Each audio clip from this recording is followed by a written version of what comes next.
Supreme court کے احکامات پر مکینوں نے نسلا ٹاور خالی کر دیا۔ یہ جاننے کے لیے آپ ہمارے چینل کو سبسکرائب کیجیے، ساتھ ہی بیل نوٹیفیکیشن کو کلک کیجیے۔ سپریم کورٹ کے احکامات پر نسلا ٹاور کو مکینوں نے خالی کر دیا، تاہم ضلع انتظامیہ کی جانب سے کثیر المنزلہ عمارت کو سیل نہیں کیا جا سکا ہے۔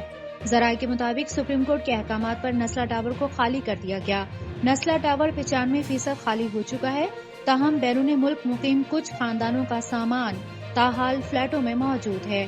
ان فلیٹوں کو بھی ضلع انتظامیہ کے زیر نگرانی خالی کرا لیا جائے گا۔ ضلع انتظامیہ کی جانب سے عمارت سیل کے حوالے سے دی جانے والی ڈیڈ لائن پر عمل درآمد نہیں ہو سکا۔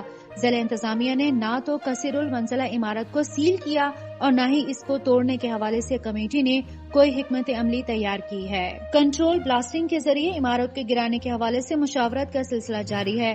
ذرائع کے مطابق کسی بھی کمپنی نے کنٹرول بلاسٹنگ کے ذریعے عمارت گرانے کے لیے کوئی پیشکش نہیں کی، تاہم کمپنیوں نے مینول طریقے سے عمارت کو توڑنے کے ٹینڈر جمع کرائے ہیں۔ یاد رہے کہ کمشنر کراچی اقبال میمن نے نسلا ٹاور کو مسمار کرنے سے متعلق کمیٹی قائم کی تھی۔ کمیٹی تمام پروپوزلز کو جانچ کر سب سے مناسب فرم کی سفارش کرے گی اور نسلا ٹاور کو مسمار کرنے سے متعلق آئندہ کی حکمت عملی بنائے گی۔